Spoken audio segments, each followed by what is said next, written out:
Bonjour à tous, on se retrouve aujourd'hui sur la chaîne YouTube Autochange pour l'essai de ce GLC Coupé 300e hybride, donc la version hybride essence du SUV Mercedes GLC Coupé. Donc esthétiquement, on connaît maintenant le GLC Coupé puisque ça fait quelques années qu'il existe.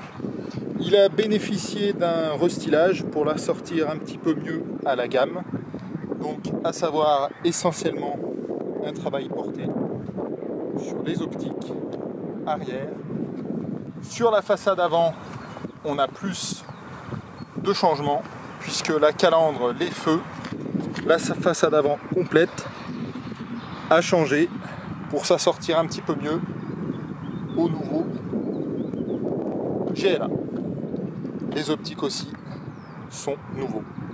Sur cette version hybride, donc l'esthétique, il est en tout point commun avec un GLC normal, si ce n'est quelques signes distinctifs, notamment le badge EQ Power sur les ailes avant et surtout la trappe de chargement électrique à l'arrière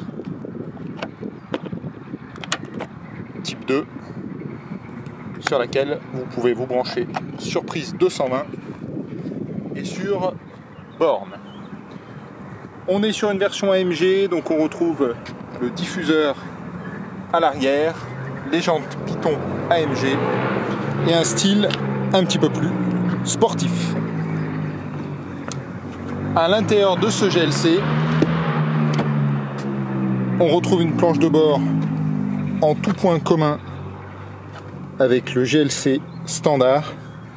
Une planche de bord toujours très bien assemblée, très bien finie, qui a assez bien vieilli et sur laquelle on retrouve le compteur digital identique à la dernière classe A et à la nouvelle gamme Mercedes.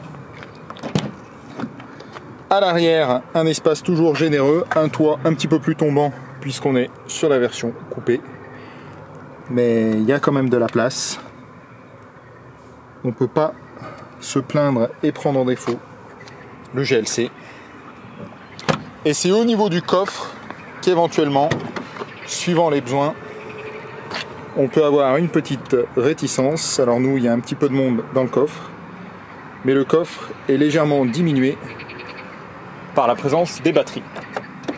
Je vais vous montrer ça tout à l'heure. Voilà, donc esthétiquement, voilà, le GLC, c'est toujours le même, c'est toujours un véhicule qui plaît, avec sa ligne de coupé SUV sportif, toujours efficace, toujours plébiscité par les clients. Mais il est vrai qu'avec l'augmentation du malus chaque année, c'est des véhicules qui commencent à être plombés.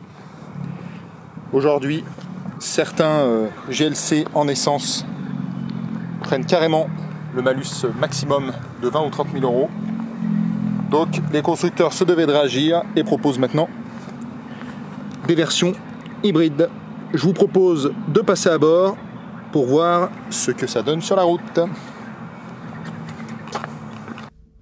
On se retrouve donc à bord de ce GLC 300e hybride et nous allons faire un bout de route avec. Donc démarrage, pied sur le frein, le bouton start et comme tout véhicule hybride ou électrique, on n'a aucun bruit si ce n'est la ventilation qui va démarrer puisqu'il fait un petit peu chaud aujourd'hui. On passe donc en D.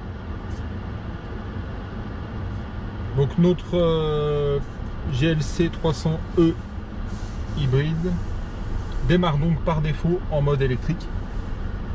Ce qui est plutôt un bon point puisqu'il y a certains véhicules qui démarrent en mode hybride auto, ce qui n'est pas forcément intéressant dans le sens où si vous faites un court trajet et que malheureusement vous accélérez un peu trop fort, vous allez démarrer le moteur thermique alors que quand on a un véhicule hybride, on a envie dans la majorité des cas que le moteur thermique démarre le moins possible pour avoir des gains de consommation le plus intéressant possible.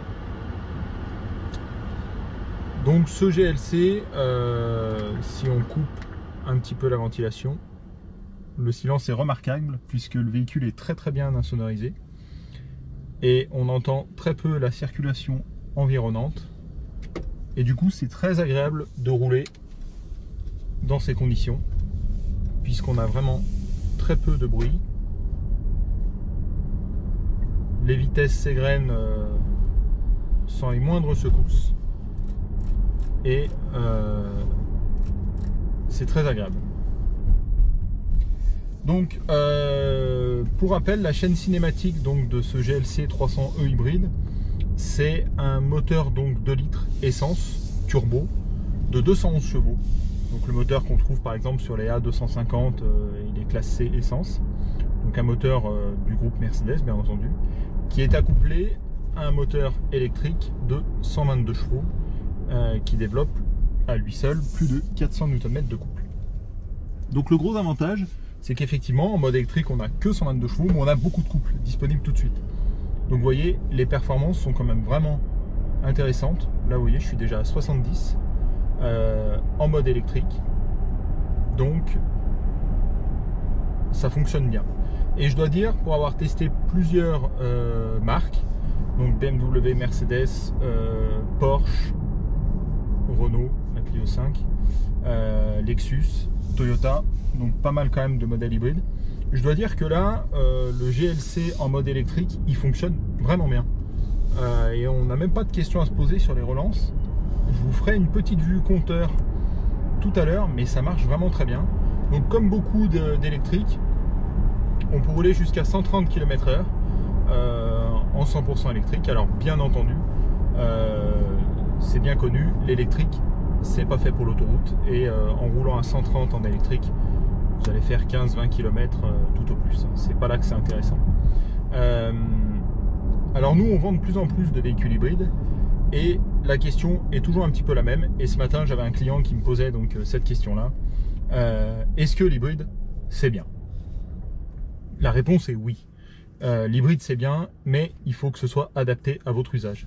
C'est ce que je dis souvent à nos clients qui viennent nous voir pour une recherche personnalisée. L'hybride est intéressant si vous avez un usage qui est adapté. C'est-à-dire qu'un GLC comme ça, si vous avez des trajets quotidiens de moins de 20, 30, 40 km, ce sera intéressant puisque vous pourrez faire une grande partie de vos trajets en 100% électrique. Qui dit 100% électrique dit zéro consommation. Aujourd'hui, pour vous donner un petit ordre d'idée, la recharge d'un modèle comme le GLC, la recharge électrique en partant d'une batterie vide, coûte à peu près, suivant le prix de l'électricité, entre 80 centimes et 1 euro. On va dire que vous faites à peu près 30 km. Si on rapporte ça au coût à 100 km, on va faire encore une grosse moyenne. Ça va vous coûter, admettons, 4 euros les 100 km, d'accord? Entre 3 et 4 euros. Mais admettons 4 euros. Si on prend le même véhicule en essence, bon, raisonnablement, c'est un SUV qui fait 2 tonnes. Il serait un petit peu plus léger si on veut enlever sa partie électrique, mais voilà, 1800 kg. Raisonnablement, sur de la ville, un véhicule comme ça en essence, vous allez faire 10 litres au 100. 10 litres de carburant à 1,50 €, ça vous fait 15 euros les 100 km contre 3 à 4 euros si vous payez l'électricité au maximum en électrique. Donc c'est quand même intéressant. C'est plus de 3 fois moins cher de rouler en électrique avec un véhicule hybride. Maintenant, bien entendu, il faut jouer le jeu. Il faut recharger le véhicule le plus possible. C'est un véhicule hybride rechargeable. Donc chez Mercedes, on a plusieurs modes de conduite sur le GLC. Donc on a batterie level. Donc ça, si c'est comme dans les autres marques, c'est une fonction qui va faire en sorte de garder le niveau de batterie à son niveau pour conserver l'autonomie électrique pour un usage ultérieur. On a le mode sport qui va privilégier l'accouplement des deux pour avoir la puissance cumulée de 320 chevaux. Donc ça aussi c'est intéressant, hein, on oublie de le préciser, je reviendrai derrière, mais l'avantage d'avoir un véhicule hybride, c'est aussi qu'on a un véhicule plus performant. Et on a un boost électrique. Et ça, on a tendance à l'oublier, mais ça permet qu'un véhicule comme ce GLC là ait des performances largement supérieures à un 2 litres thermique. Mais voilà, si on revient donc à l'usage du véhicule, dans beaucoup de marques, il y a très peu de marques qui font en sorte que le véhicule recharge en roulant. Alors bien entendu, vous avez la récupération d'énergie au freinage, mais quand je dis charger en roulant, c'est comme par exemple chez Porsche, vous avez un mode charge qui permet d'utiliser le moteur thermique pour recharger la batterie haute tension. Donc ça consomme un petit peu plus, mais par contre l'avantage sur l'autoroute, c'est que vous pouvez charger. Ça, très peu de marques le font, puisque suivant un calcul des différents modes pour avoir une moyenne de CO2, c'est pas avantageux, donc malheureusement il y a très peu de constructeurs qui le font. Le GLC, lui, recharge très peu en roulant, comme beaucoup de ces jumeaux hybrides rechargeables. Donc du coup, si vous ne le branchez pas, vous roulerez tout le temps en thermique, puisqu'une fois que la batterie sera à zéro, vous allez gagner un tout petit peu d'autonomie, mais c'est négligeable. Voilà. Donc voilà, un véhicule comme ça, ce qu'il faut retenir, si vous faites des trajets quotidiens dans la semaine, par exemple pour aller au travail, vous avez 10, 15, 20, 25, 30 km à faire, vous avez possibilité de recharger le véhicule sur votre lieu de travail. Pour schématiser les choses, vous serez capable de rouler toute la semaine avec un véhicule électrique. Donc aucune goutte de carburant consommée, et donc des économies de carburant à la clé. Que dire d'autre à la conduite? Alors, moi je trouve vraiment le mode électrique très bien fait. Là vous voyez, je roule avec, et surtout je le trouve performant. Parce qu'autant des fois il y a des véhicules en mode électrique, on sent que ça se traîne un peu. Là c'est pas du tout le cas. Je vais vous montrer ce que ça donne. Je vais basculer en caméra compteur et vous allez voir. Voilà, donc là on est en vue compteur sur le GLC 300E, et là je vais m'insérer donc dans une voie. On voit qu'on est en électrique, on est à 0 tour minute. Vous voyez, moi je trouve que c'est quand même tout à fait honnête. Vous voyez, je suis déjà à 100. Franchement, il n'y a rien à dire. Ça marche bien. Là, vous voyez, j'ai la récupération d'énergie ici dans le compteur. Là, puisque comme tout véhicule hybride ou électrique, eh bien, on a la récupération de l'inertie qui vient recharger nos batteries. Donc là, vous voyez, il m'indique une autonomie théorique de 31 km restant. En ayant l'éco-conduite, on arrive à faire mieux. On arrive quand même à faire mieux. Voilà, donc vous voyez, dans le flot de la circulation, il n'y a pas grand chose à dire. Ça marche très très bien.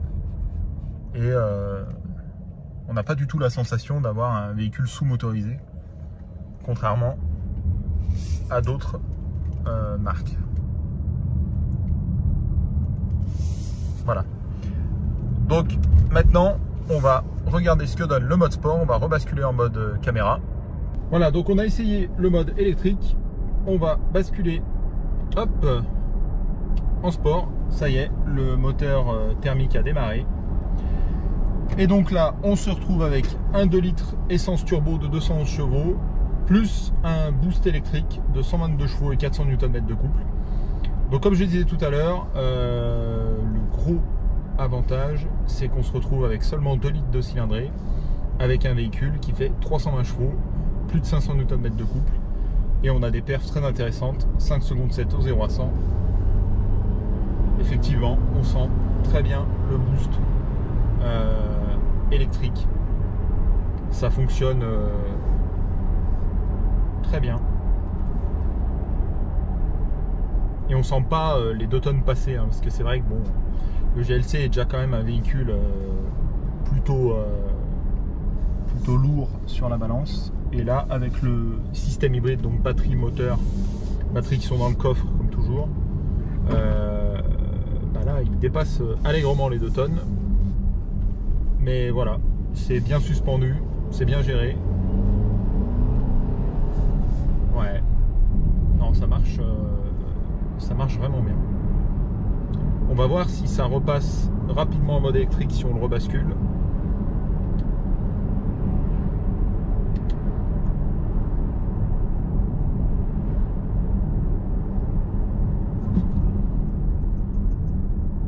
Ah, ça y est, voilà. Ouais. J'ai repassé donc le mode électrique.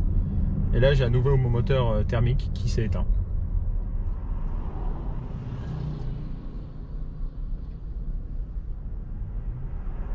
Ça fonctionne, le système hybride sur ce GLC fonctionne bien.